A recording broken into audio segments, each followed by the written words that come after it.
maligne que j'ai par rapport à ton truc là. Il y a quand même un truc que tu évites absolument quand tu réfléchis à ce qui pourrait faire la jonction entre beauf et barbare. Je vois un truc que tu zappes immédiatement, alors que c'est évidemment la première idée d'un mec comme moi.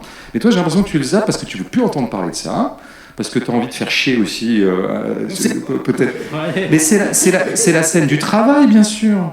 Je veux dire, le premier truc qui vient à un marxiste de base, bas de plafond comme moi, quand on pense à qu'est-ce qui pourrait créer la jonction entre beauf et barbare dans une lutte commune, ben c'est qu'en fait, c'est quand même des travailleurs qui sont quand même sur le marché du travail, d'ailleurs comme chômeurs ou pas d'ailleurs, mais sur le marché du travail de toute façon, et que parfois d'ailleurs, il arrive encore qu'ils travaillent côte à côte, il arrive encore que, c'est de moins en moins le cas, parce qu'il y a une espèce comme ça de dissémination des travailleurs qui aussi compartimente racialement le prolétariat, alors que, bon, à un moment, je pense qu'il y avait dans les usines des Blancs qui pouvaient coudoyer les Arabes, c'était bon, il s'est constitué des choses à ce moment-là, même s'il y a eu des scissions que tu décris très bien.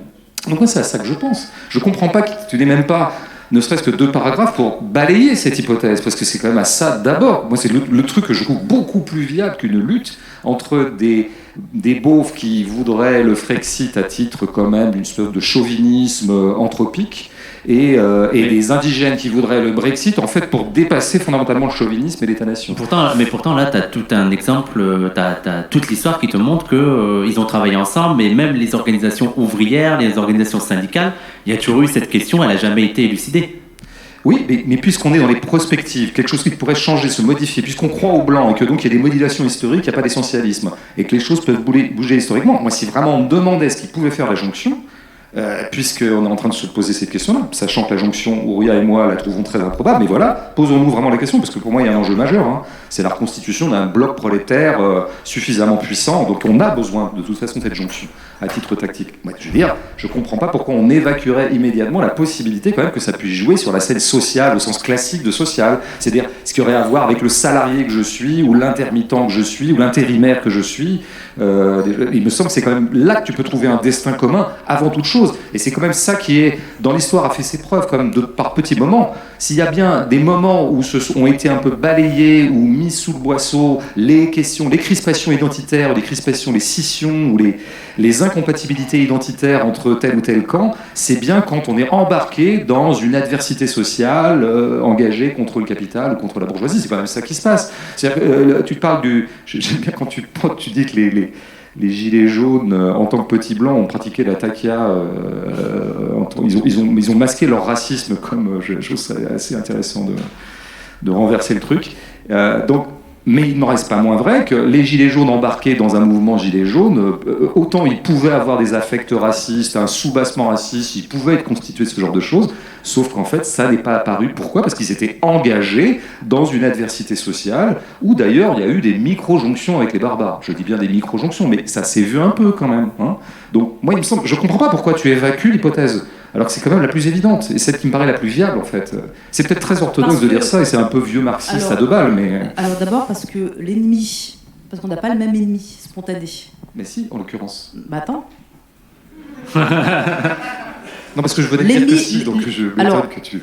Eh bien, l'ennemi de la classe ouvrière blanche, c'est effectivement spontanément le patron.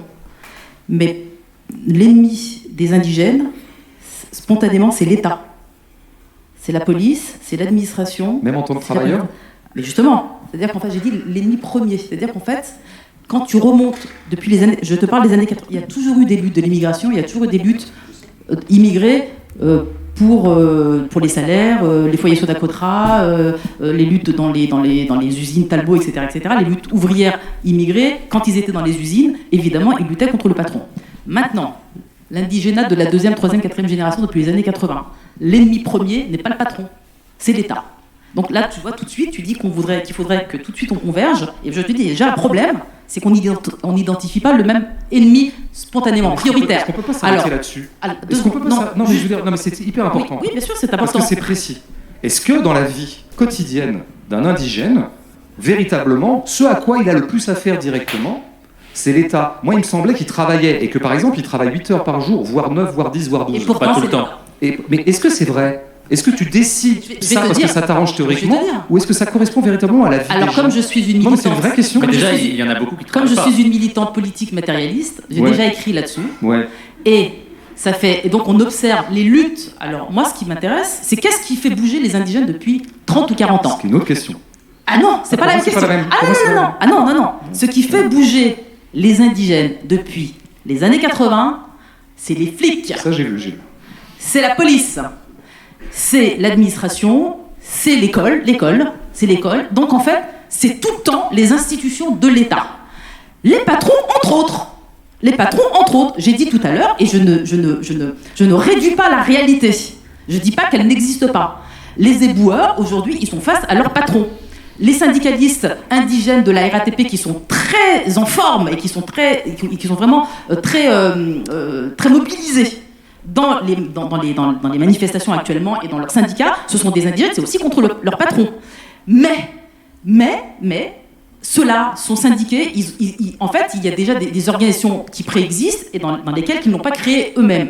Maintenant, s'agissant de l'indigénat qui est dispersé dans la nature, qui souvent ne travaillent pas, les chômeurs, ceux qui sont précaires, ceux qui sont intérimaires, ceux qui sont dans leur quartier, ceux qui cherchent du boulot, ceux qui sont des lycéens, bref, tout cela, leur rapport quotidien à la France, c'est l'État. C'est l'État. Et c'est pour ça que c'est ça qui nous mobilise. La loi sur les signes religieux, c'est un truc qui a rapport avec l'école. C'est l'école qui nous exclut. On est exclus de l'école parce qu'on porte un foulard. Donc nous, notre problème, les mosquées, c'est encore l'État. Les flics, c'est l'État. Donc c'est l'État. Donc je dis juste que spontanément, on n'a pas le même ennemi. Très bien. Mais ça se croise. Moi, je pense qu'il faut s'arrêter là-dessus. À un moment, ça se croise. À un moment, ok. Je vais dire deux choses. N'empêche que le résultat, c'est que la masse indigène n'est pas aujourd'hui dans le mouvement social. Ça renvoie à ce qu'on est en train de dire. J'ai bien compris, ça m'a pas échappé. Mais si vraiment on veut vraiment s'arrêter là-dessus, parce que je pense que c'est le point, tu déduis du fait que les indigènes se mobilisent là-dessus, le fait que c'est ça qui les concerne en premier. Mais ce lien n'est pas si évident. Parce que parfois, on se mobilise aussi contre la chose contre laquelle on peut se mobiliser. Et qui n'est pas forcément ce qui est prioritairement affectif pour nous. En fait, c'est pas si vrai, ça. Tu vois. Donc, en fait, tu ne peux pas déjà faire ce lien mécaniquement. C'est pour ça que moi, je reviens à décrivons les vies des gens. Et puis, par ailleurs, tu sous-estimes quelque chose, un concept avec lequel j'ai toujours un peu de mal, mais qui est quand même un peu pertinent, qui s'appelle la fausse conscience. Tu vois ce que c'est chez Marx? La fausse conscience. Les gens, c'est toujours un peu condescendant de dire comme ça, c'est pour ça que je me méfie un peu, mais c'est pas inintéressant. C'est pas inintéressant.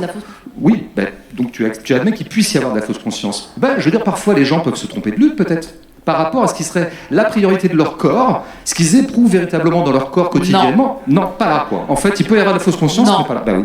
Mais c'est ça, oui, c'est dommage. C'est dommage que tu ne prennes pas le temps d'étudier la chose, parce qu'en fait, moi, je pense que... Moi, il me semble que la question reste ouverte, quand même, et tu la fermes un peu vite. Je trouve que tu la fermes, et tu la fermes si vite que dans ton livre, tu la fermes pas assez vite, je trouve.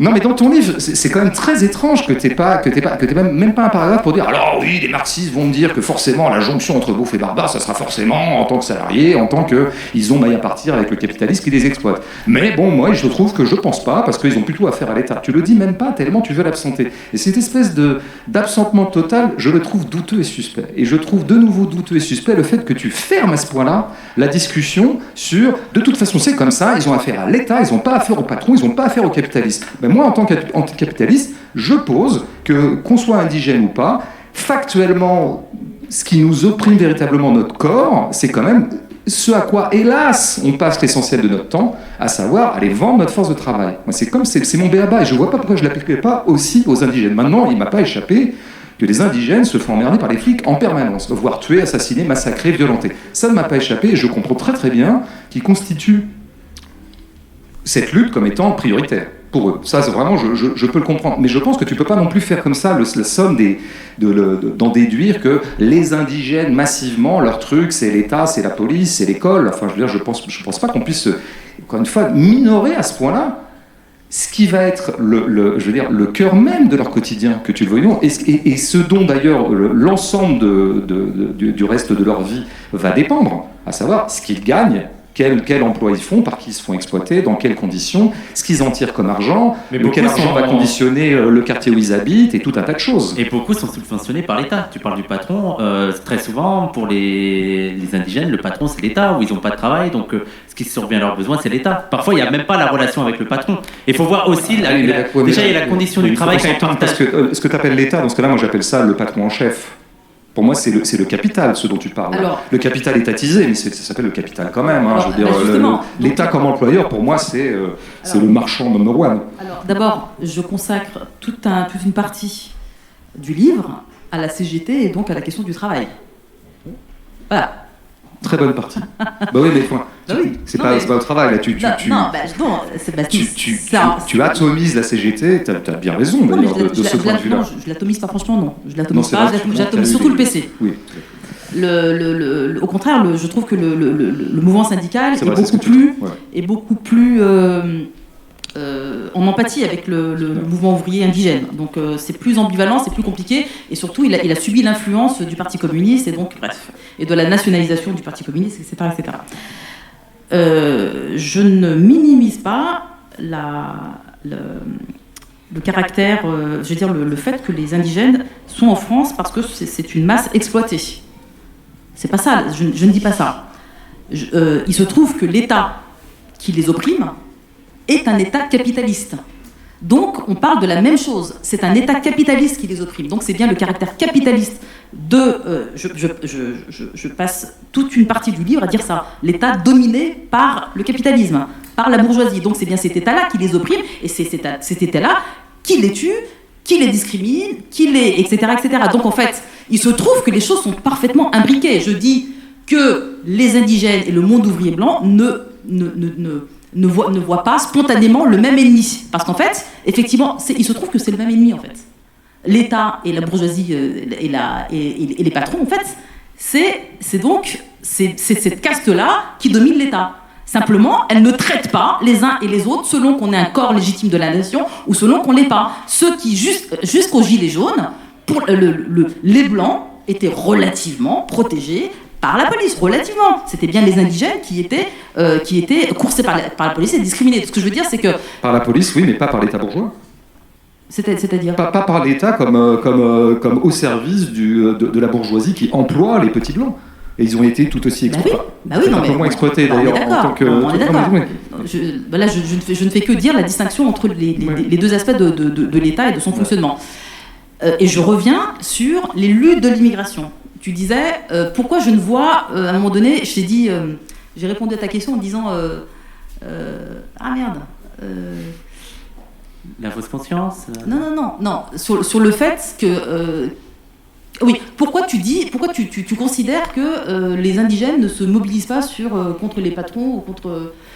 pourquoi tu ne prends en compte que donc la question de la police, c'est pas moi, parce que je suis en train de dire que c'est pas moi qui décide des mobilisations indigènes depuis 30 ou 40 ans. Là, quand je dis que les mobilisations indigènes, elles sont significatives de ce que veulent profondément les indigènes, parce qu'elles sont répétitives dans l'histoire. Elles ne cessent pas. Depuis les années 80, si tu suis les luttes de l'immigration, c'est toujours ça revient tout le temps. Donc tu ne peux pas... Moi, je peux te citer des dizaines et des centaines de mobilisations d'indigènes dans les quartiers contre la police et contre l'administration. Mais puisque tu te répètes, je vais me permettre de me répéter. Je pense qu'il est difficile pour tout le monde parce que c'est un ennemi. C'est beaucoup plus difficile de se mobiliser contre le patronat, contre les flics, fondamentalement, en termes de cristallisation de lutte. Je ne dis pas que la lutte soit... Mais si, techniquement si, en fait. Et même en termes, je dirais, presque de cristallisation spectaculaire d'une lutte. Il y a quelque chose de très mobilisateur, évidemment, là-dedans, parce qu'il y a quelque chose de très tangible, alors qu'on voit bien, mais toutes les luttes anticapitalistes se sont toujours heurtées au fait que, d'une certaine manière, il n'y a rien de plus concret que ce que le capitalisme nous fait, et en même temps, l'ennemi est très abstrait. On ne sait jamais à qui s'attaquer, etc. Je pense qu'il y a quelque chose de plus incarné, et d'ailleurs, pour le meilleur et pour le pire, et souvent pour le cauchemar des indigènes eux-mêmes, dans la police. C'est très incarné. Ça fait mal, on la sent passer, si je puis dire. Tu vois. Donc je pense qu'il ne faut peut-être pas confondre, c'est ce que je veux dire. Je mets juste un petit bémol, pour pas aller trop vite en besogne, en disant, regarde, les indigènes ne se mobilisent que pour ça, ça prouve bien que c'est leur premier problème numéro 1. C'est pas si évident, en fait, comme lien de cause à effet. Ça n'est pas si évident. Il y a tout un tas de raisons qui font que je dis qu'à partir du moment où les luttes s'incarnent et qu'elles décident que la priorité c'est ça, et qu'elles le font pendant 40 ans, je pense qu'il y a une matérialité derrière. C'est tout ce que je dis. Et donc, nous-mêmes, en tant qu'indigènes de la République, on serait passé à côté de notre propre histoire si on n'avait pas considéré que ce qu'on mettait au cœur, si